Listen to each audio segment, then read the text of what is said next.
Olá, ouvintes da Rádio Filó. Estamos iniciando mais um programa da série de entrevistas do 11º Encontro Internacional Hannah Arendt. E o entrevistado da vez é o professor Dr. Odílio Alves Aguiar.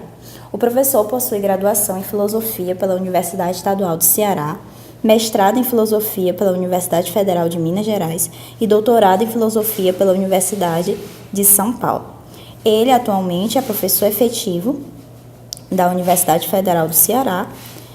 Tem experiência na área de filosofia, com ênfase em filosofia política, atuando principalmente nos seguintes temas: filosofia, ética, política, violência, natureza e técnica. Olá, professor. Meu nome é Rara Carvalho, faço o 7º período de filosofia. Vou iniciar agora as perguntas. A nossa primeira pergunta é a respeito do seu percurso acadêmico. Conte-nos um pouco sobre o seu percurso e o que lhe fez fazer filosofia. Então, vamos, com muita satisfação, eu vou responder aqui as indagações de vocês, né?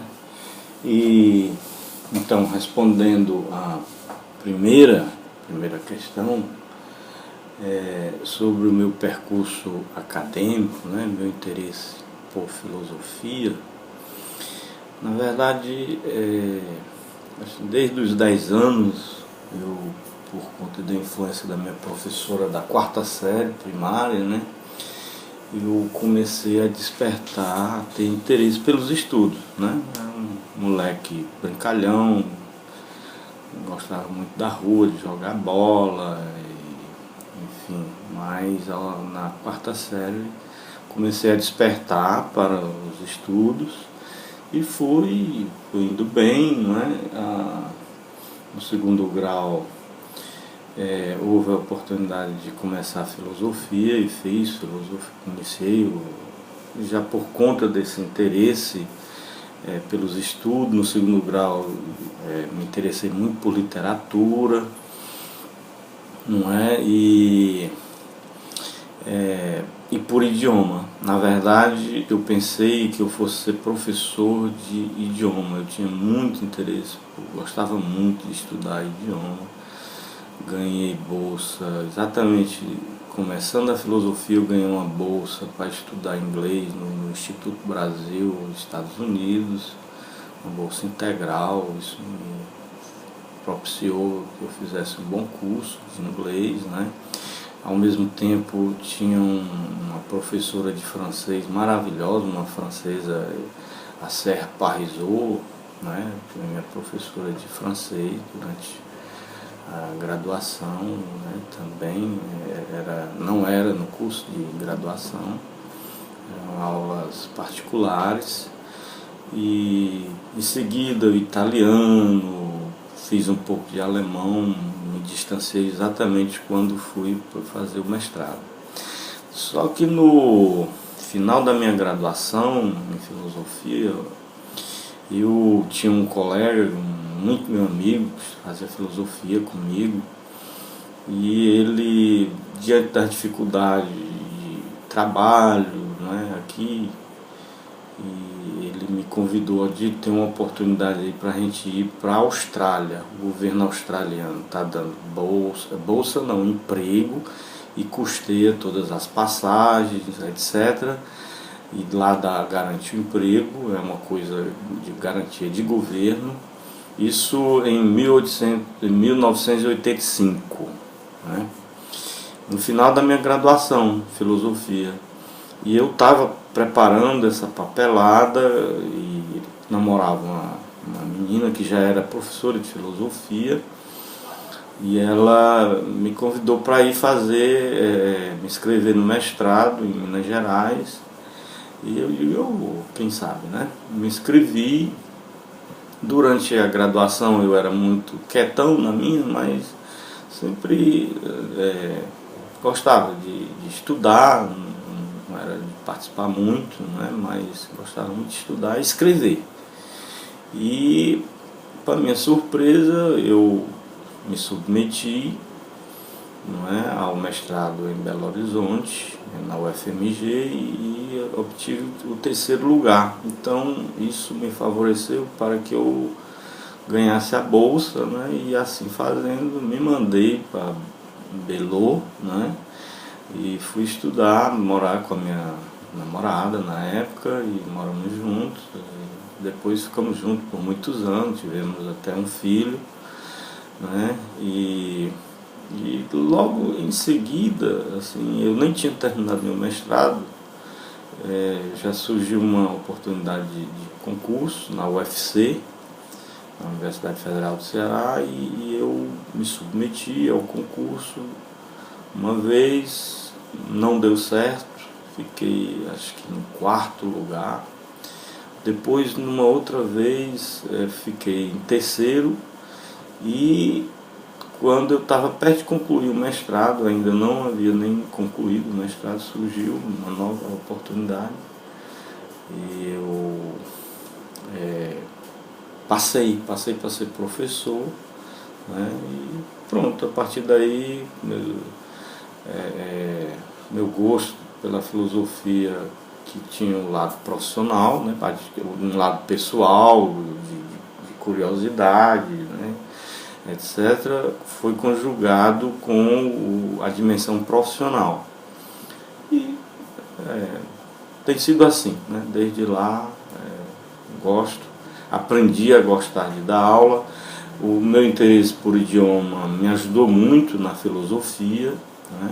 Eu que me imaginava sendo talvez professor no máximo de inglês, né? Depois ou seja, foi assim meio ao acaso, não foi uma coisa, havia na minha formação o gosto pelos estudos, isso era claro, o gosto por idioma, e foi canalizado para o interesse filosófico. Evidentemente tive excelentes professores na minha graduação, devo muito ao professor Manfredo Oliveira, minha referência fundamental como mestre, né? Foi, sem dúvida, ele consolidou aquilo que era o interesse pelo conhecimento, através dele se transformou em interesse pela filosofia. E aí, a partir daí, a coisa de fato foi bem encaminhada. Agora, nós gostaríamos que o senhor nos explicasse um pouco sobre o outlaw na filosofia de Hannah Arendt. Muito bem, continuando a nossa conversa, respondendo a pergunta de vocês sobre o outlaw, né, palavra inglesa que se apresenta na obra de Hannah Arendt. Outlaw, pé da letra, pode ser traduzido como o que está fora da lei, ou criminoso, né, etc. Mas em Hannah Arendt diz respeito ao tratamento dado, especialmente aos refugiados, aos apátridas, aos minoritários, aos judeus, né, todos aqueles que ficaram, na verdade esse termo em arte talvez seja melhor traduzido pelos desprotegidos, né? Aqueles que não têm a proteção de uma comunidade política, né? Aqueles que estão fora da proteção, estritamente falando, da jurisdição, ou seja, do direito, né? E foi especificamente em arte, inicia essa problemática, uma reflexão dela sobre os refugiados, né? Que ainda hoje, digamos assim, comparece, né? E se torna um problema também a nível mundial, afetando inclusive nós mesmos aqui no Brasil. Então, na verdade, até complementando a primeira pergunta, né, sobre o meu percurso acadêmico, eu sempre me interessei pelas questões mais políticas, né? Talvez até em razão da minha compleição psicológica pessoal, sou mais quieto assim, né? E sempre quis me inserir mais no mundo das pessoas, né? Interagir. A filosofia, para mim, ela se constituiu numa questão também dessa ordem, né? Qual é o meu papel no mundo, o que eu posso fazer, em que eu posso colaborar, né? E em função disso, as questões políticas se tornaram as que mais me atraíam nas abordagens filosóficas. Tanto é que meu mestrado foi sobre o Gramsci, né? E depois, no mestrado mesmo, eu já tive conhecimento da obra da Hannah Arendt, e aí fui fazer o meu doutorado, de fato, em Hannah Arendt, né? Então, exatamente o outlaw, ou as pessoas que estão desprotegidas das comunidades políticas, né? Aqueles que estão fadados ao desprezo social, ao desprezo econômico, ao desprezo político, né? Digamos assim, motivou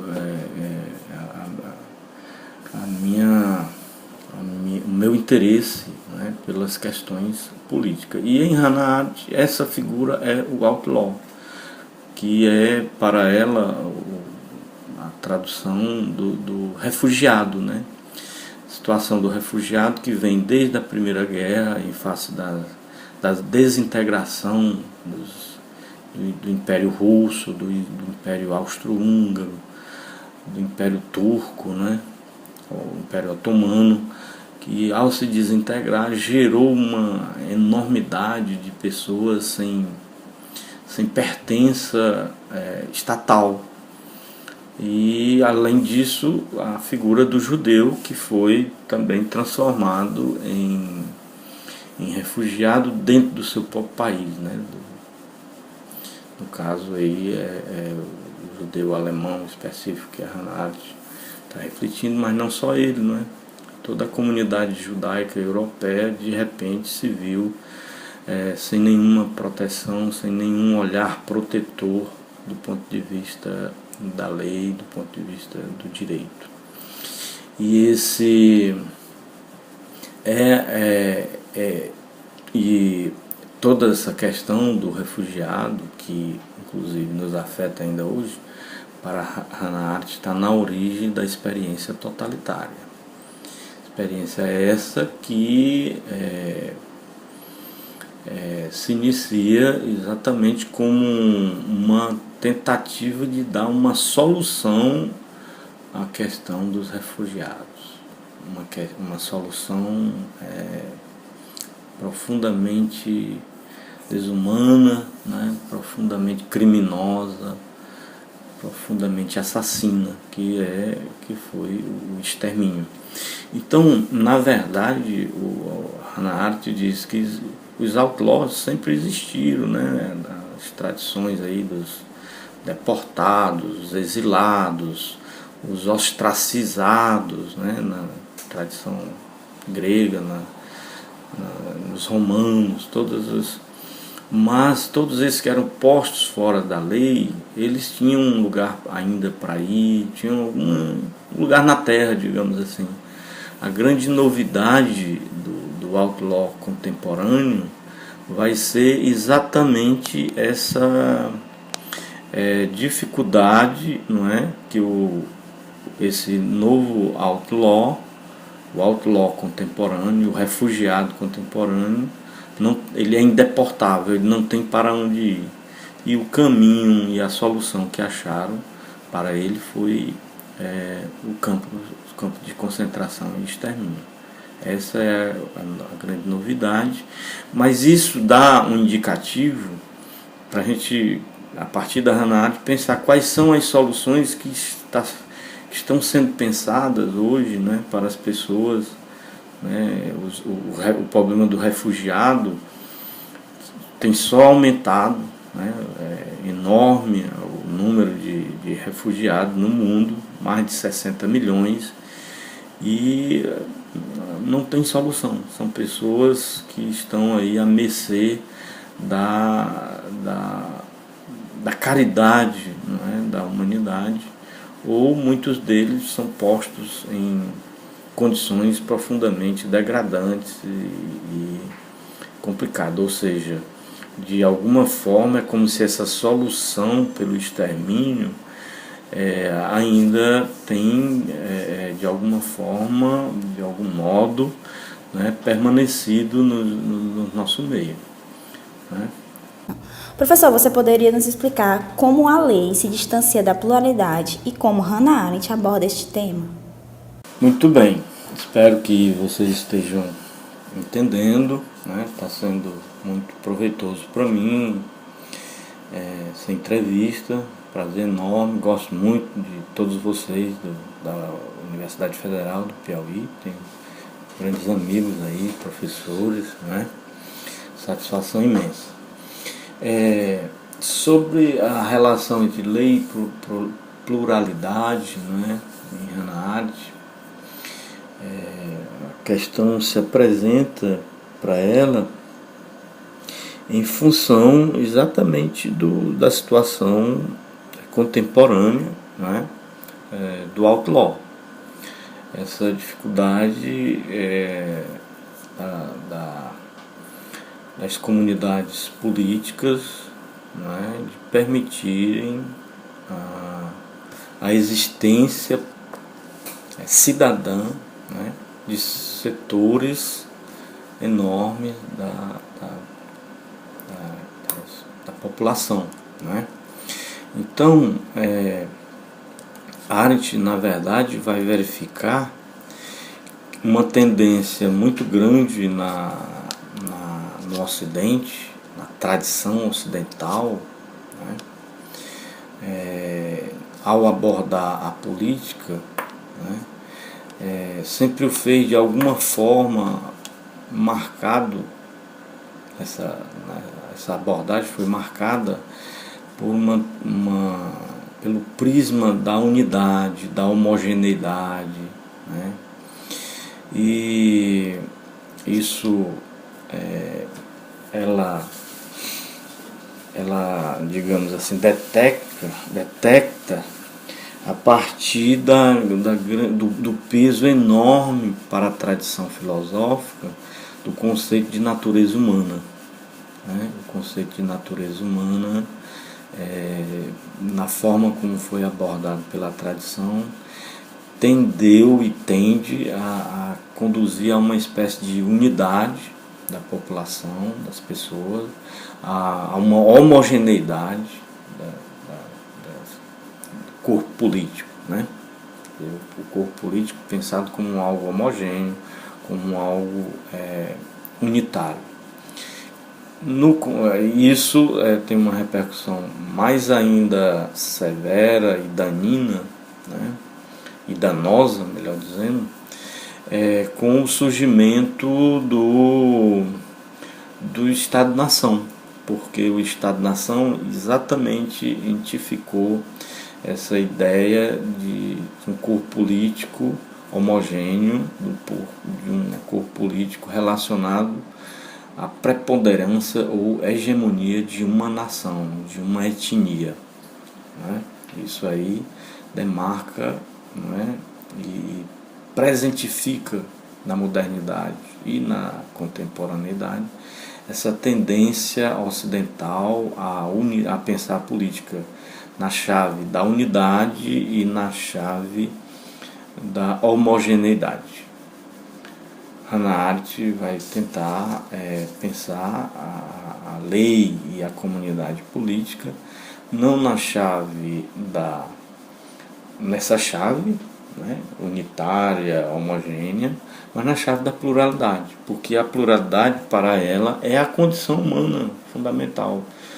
Já do ponto de vista até factual, os humanos eles são marcados pela diversidade de cores. Isso para Hannah Arendt significa riqueza, é algo positivo. Cores, raças, né, etnias, grupos, costumes, línguas, né, idiomas os mais diversos.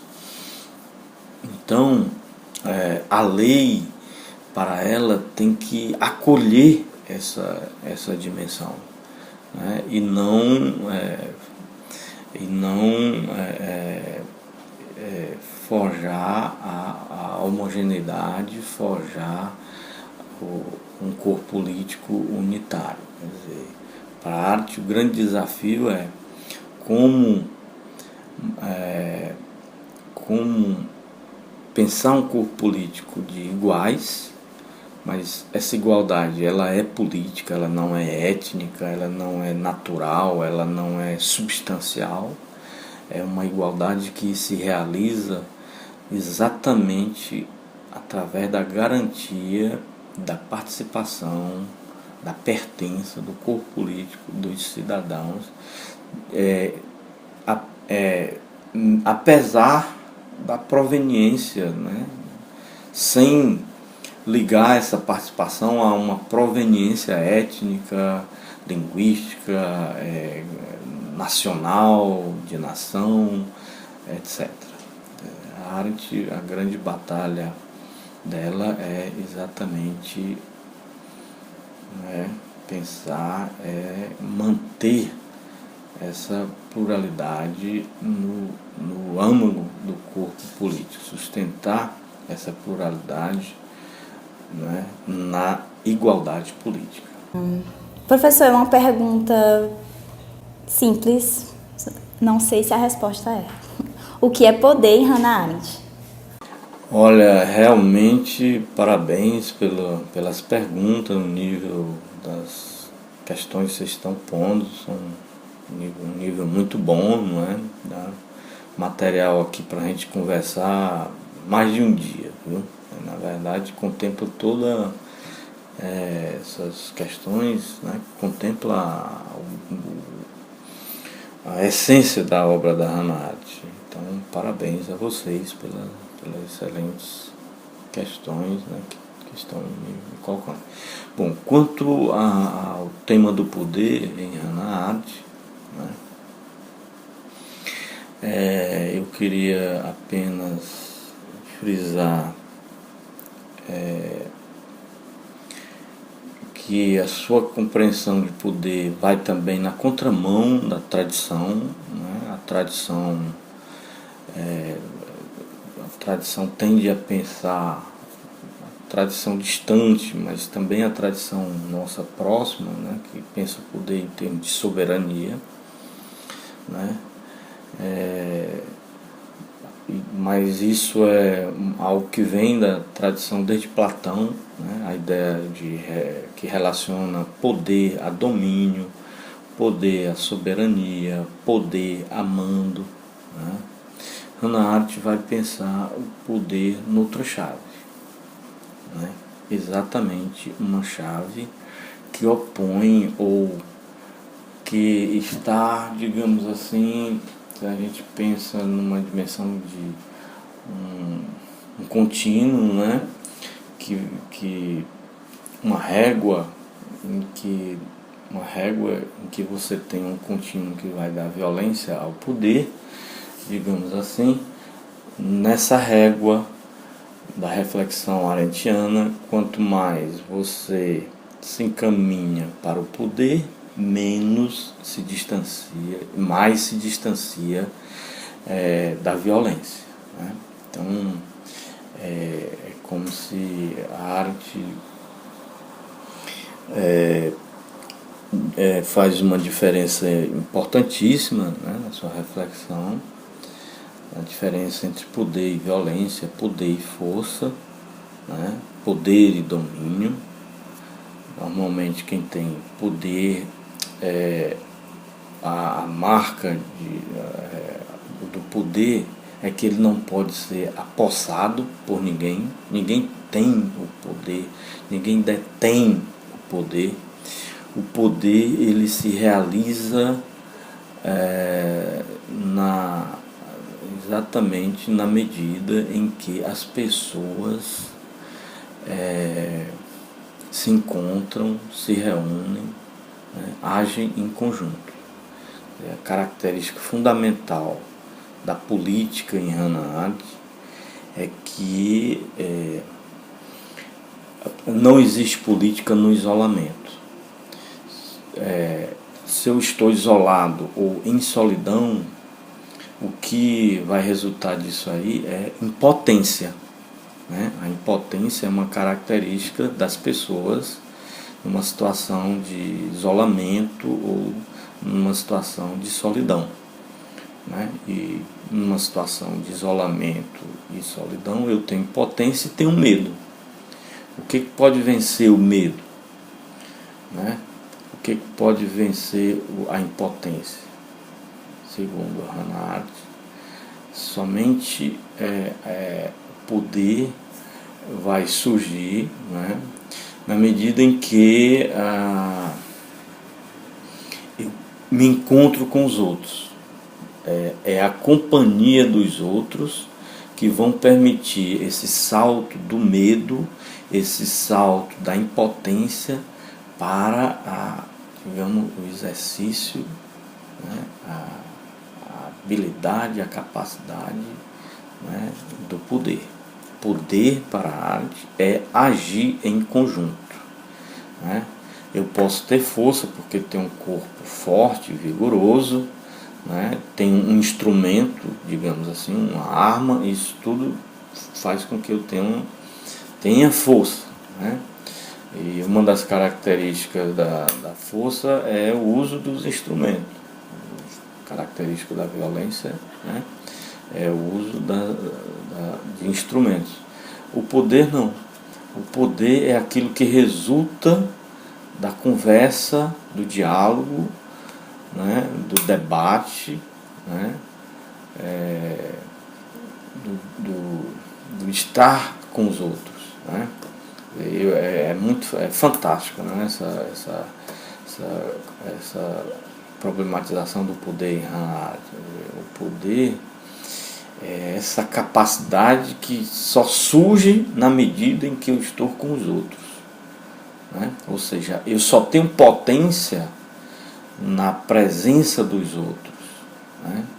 Na ausência da presença dos meus companheiros, dos meus concidadãos, eu estarei numa situação de isolamento ou de solidão, e isso faz com que eu experimente a impotência e experimente o medo, né?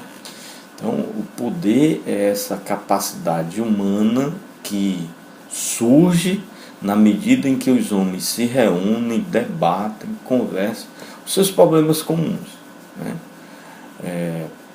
Ao contrário, né, do poder, mesmo o mais instrumentado tirano, o mais rico, o mais possuidor de armas, etc., né, ele não tem poder, ele tem força.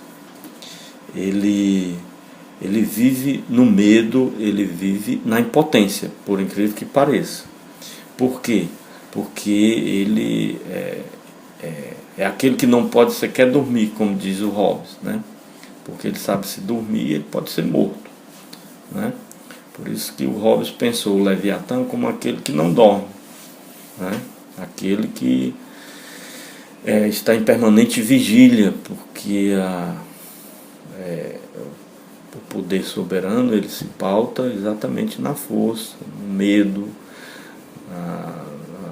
na solidão das pessoas, né?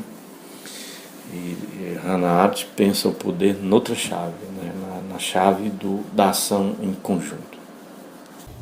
Bem, a nossa democracia está sob xeque. Dentre os conceitos e movimentos que Hannah Arendt faz em suas obras, quais as implicações políticas, filosóficas na atualidade, partindo como espelho o Brasil? Muito bem. Então, olha, pensar o Brasil, não é? A situação da democracia, as implicações, pensamento, o que o pensamento da Hannah Arendt nos ajuda a pensar essa situação contemporânea, democracia em xeque, né? Veja bem, não é fácil a gente transplantar, né, reflexão de um pensador que nunca, inclusive, veio ao Brasil, né, para nossos problemas, ainda mais tratando de uma pensadora como a Hannah Arendt, que tinha uma compreensão anti-intelectualista da política, ou seja, os problemas da política, quem resolve são os cidadãos, né? A teoria, ela não pode dar uma solução para a política. A política, ela tem que encontrar nela mesma as soluções para os seus problemas, seus dilemas, seus desafios. Isso não significa que uma reflexão filosófica não seja importante para as questões políticas, né, da atualidade, das nossas questões políticas. Eu chamaria a atenção, em primeiro lugar, para dizer que, por incrível que pareça, Hannah Arendt era uma das principais filósofas do nosso tempo, né? Mas a gente não encontra, ou encontra muito pouco, a palavra democracia no seu vocabulário. Eu acho que a Arendt, no fundo, ela associa a democracia à ideia de governo da maioria, e isso é algo que para ela nem sempre é bom, né? Porque muitas vezes o governo da maioria pode trilhar o caminho da tirania. Esse é um perigo, né? Para ela, nem sempre a maioria, digamos assim, é a postura correta politicamente falando, né? Uma ideia de uma situação de soma zero, né? Por exemplo, quando numa disputa política é tudo ou nada, isso para ela decai o teor de manutenção da pluralidade, né? Que é um pouco, infelizmente, uma das principais características aqui do Brasil, é que as eleições, elas geram uma situação de soma zero. Uma situação de soma zero, às vezes, pacificada, né? Na medida em que aquele que ganha faz a cooptação de todos os demais, né? Essa é a tradição eleitoral brasileira, é muito assim, né? Aquele que ganha faz a cooptação dos demais setores políticos. Aí acaba com a oposição. Nós não temos uma tradição de oposição forte, né? E agora, mais recentemente, essa tendência de soma zero pacificada está ocorrendo, não está mais ocorrendo, né? Nós estamos presenciando pela primeira vez, talvez assim de forma bastante acentuada, a presença do ódio na política, né? E isso tem muita relação com a não aceitação de resultado político. A oposição não aceitou o resultado e conseguiu desbaratar, ou melhor, conseguiu desbaratar um resultado eleitoral, né? A queda da Dilma tem, no meu entendimento, esse significado, né? Como a soma zero pacificada não foi realizada, né? E então deu-se um jeito de inviabilizar um governo eleitoralmente justificado. De maneira que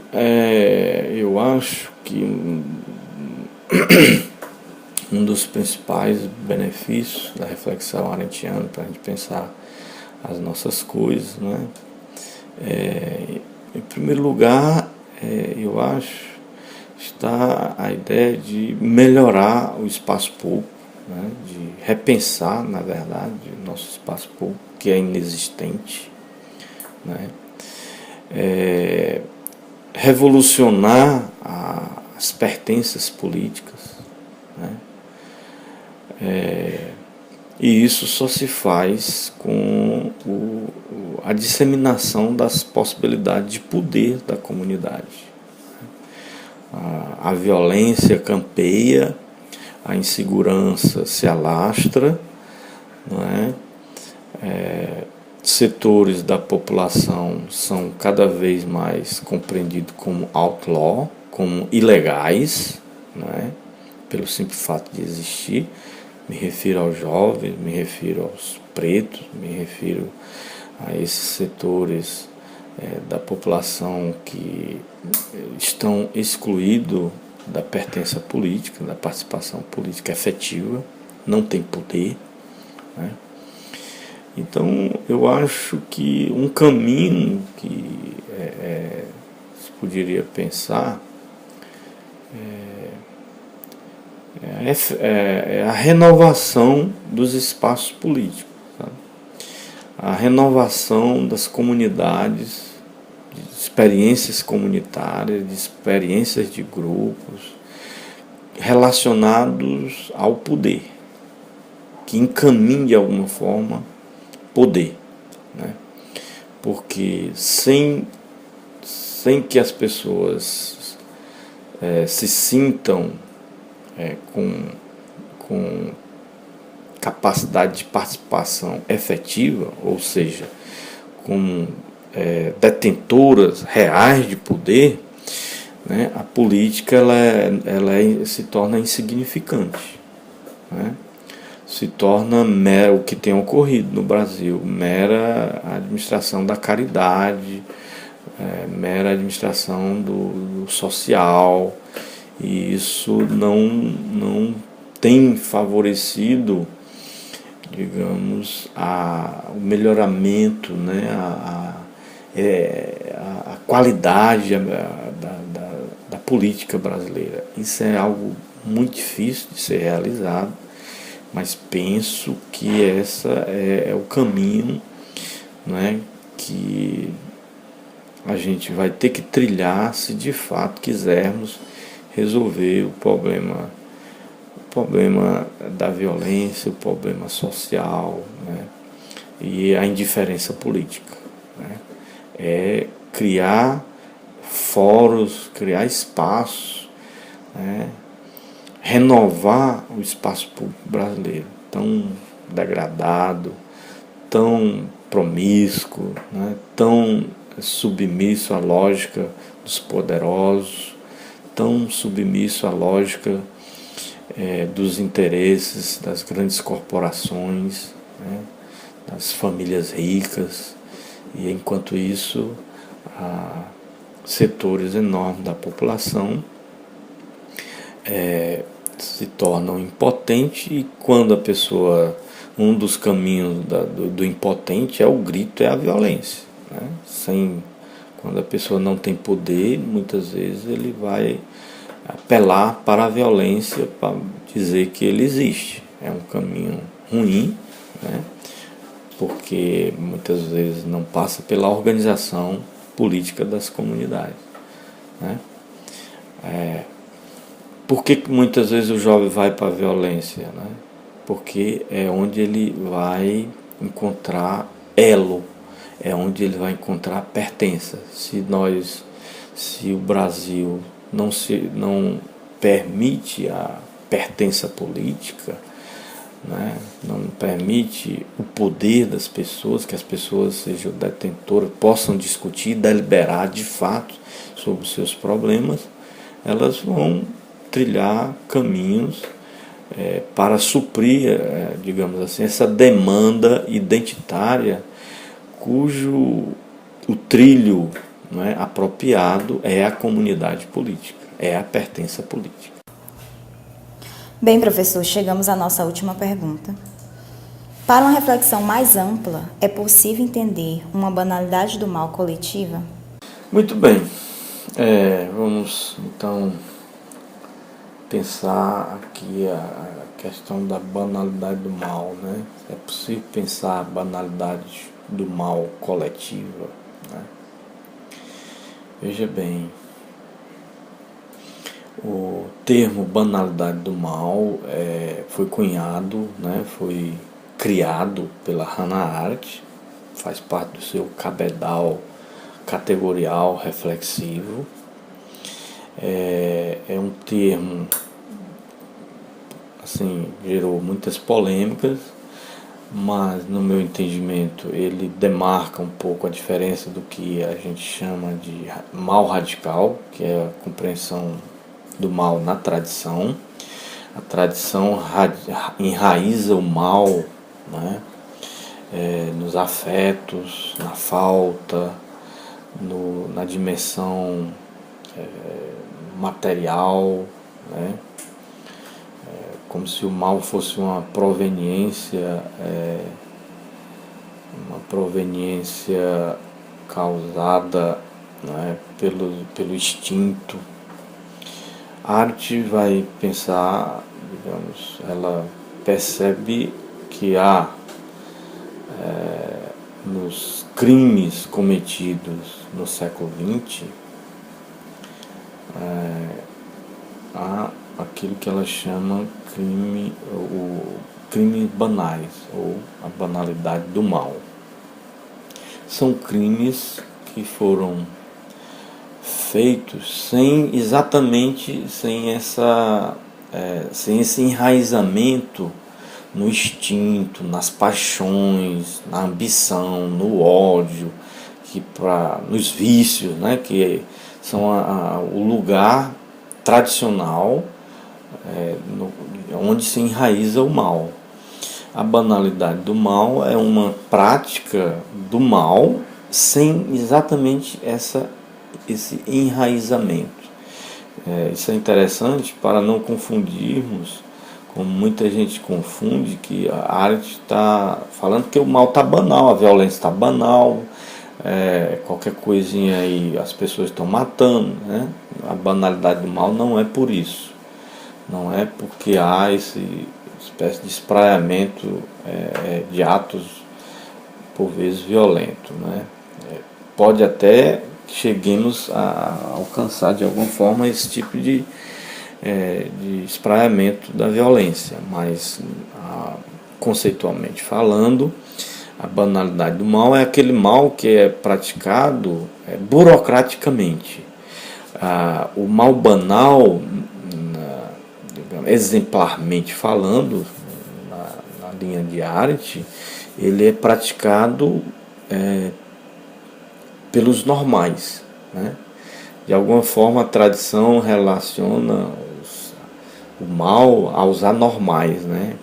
Uma pessoa que faz isso não é normal, a gente diz, né? A Arendt foi verificar que muitos dos encarregados do extermínio, né, durante o período nazista na Alemanha, mas também na Segunda Guerra, eles praticavam o mal como se estivesse fazendo um ato funcional, burocrático qualquer, né? Por exemplo, o envio dos judeus para os campos de concentração tinha que ser otimizado como carga, né? Como carga para não causar prejuízo. Tinha que usar todos os espaços, né, para evitar gastos a mais, etc. Ou seja, o crime, né, que é associado à banalidade do mal em arte é exatamente o crime perpetrado, né, contra as populações refugiadas, né, na Europa, especialmente os judeus, né, durante o nazismo e na Segunda Guerra, né? O nazismo compõe, né, provoca e compõe de alguma forma está liderando também a Segunda Guerra Mundial, né? Banalidade do mal coletiva. Arendt faz uma reflexão interessante sobre responsabilidade, né? Responsabilidade política e responsabilidade pessoal. A responsabilidade ela é sempre assim, quando você chega ao ponto de culpar, né? Ela é pessoal, né? Eu não posso ser, digamos, preso ou incriminado por um crime, por exemplo, que um crime coletivo, né? O crime coletivo, ele pode ser, ele de outro, a responsabilidade é de uma outra, tem uma outra dimensão, que que a arte chama de responsabilidade política. Então, mesmo que eu não tenha, por exemplo, no caso do nazista, a população alemã, vamos pegar aqui a população alemã como elemento de exemplar reflexivo. Mesmo aqueles membros da população alemã que não estavam diretamente relacionados aos atos que produziram o extermínio, na medida em que eles apoiaram de alguma forma, mesmo que seja com a indiferença política, né, eles têm a responsabilidade política pelo que ocorreu. Então, muitos alemães não podem ser responsabilizados juridicamente, né? Incriminados pelos acontecimentos, a não ser que eles tenham participado diretamente nos atos perpetrados no sentido de produzir o extermínio, né?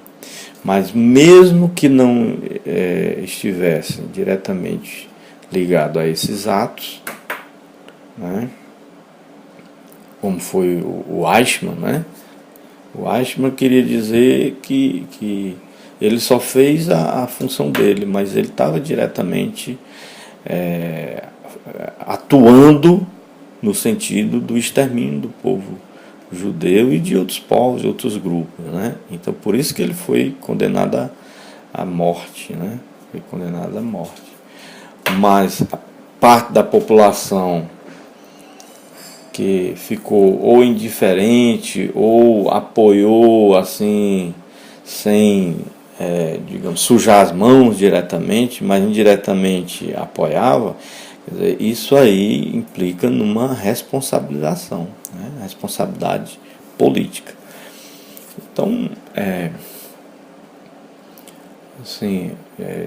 nesse sentido, a banalidade do mal, na medida em que eu não diria que ela tem uma dimensão coletiva, né, assim, no sentido de responsabilidade criminal, mas ela tem uma dimensão política, né, no sentido de que, mesmo não estando diretamente envolvidos nos crimes relacionados ao extermínio, de alguma forma eles permitiram a existência daquele governo, permitiram a direção que aquele governo deu para solucionar os problemas da Alemanha. Então, nesse sentido, eles podem ser, sim, responsabilizados politicamente.